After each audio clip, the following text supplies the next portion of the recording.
ಬೆಂಡೆಕಾಯಿ ಕರಿ, ಬೆಂಡೆಕಾಯಿನ ಸ್ಲೈಸ್ ಆಗಿ ಕಟ್ ಮಾಡ್ಕೊಂಡು ಇಟ್ಕೊಂಡಿದ್ದೀನಿ. ಇದಾ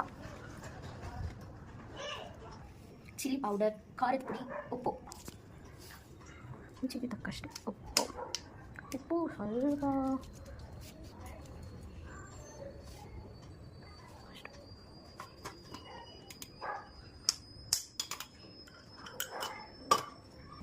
ಆ್ಯಡ್ ಮಾಡ್ತಾ ಇದ್ದೀನಿ ಮ್ಯಾಗಿ ಮಸಾಲ ಬೆಂಡೆಕಾಯಿ ಫ್ರೈ.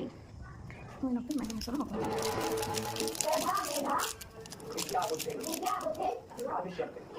ಸ್ವಲ್ಪ ಕಟ್ಲೆಟ್ ಹಾಕಿದ್ರೆ ಚೆನ್ನಾಗಿರುತ್ತೆ. ಕಟ್ಲೆಟ್ ಇಲ್ಲ, ನಾನು ಅಂಗಡಿಗೆ ಹೋಗಿ ತೊಗೊಂಬರೋ ಪೇಷನ್ಸ್ ಇಲ್ಲ. ಸೊ ಚೆನ್ನಾಗಿ ಮಿಕ್ಸ್ ಮಾಡಿ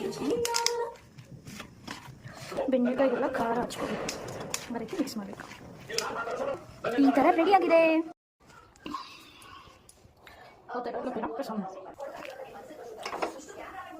ಕಡಾಯಿ ಫಸ್ಟ್ ಇದರಲ್ಲಿರೋ ನೀರೆಲ್ಲ ಹೋಗಬೇಕು, ಆಮೇಲೆ ಸ್ವಲ್ಪ ಆಯಿಲ್ ಹಾಕ, ಸ್ವಲ್ಪ ಎಣ್ಣೆ. ನಾನು ಇಷ್ಟು ಕಷ್ಟಪಟ್ಟು 35 ದಿನ ಊಟ ತಿಂತೀನಿ.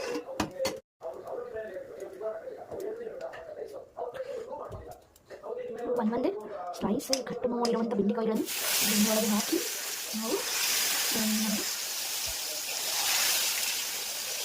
ಫ್ರೈ ಮಾಡಿ.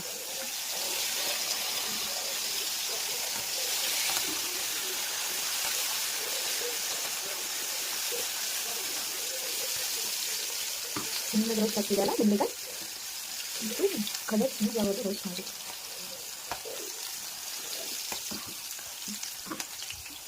ಬೆಂಡೆಕಾಯಿಲಿರೋ ಸ್ವೀಟ್ಸ್ ಎಲ್ಲ ಮೊಗ ಹೊಡಿತಿದೆ.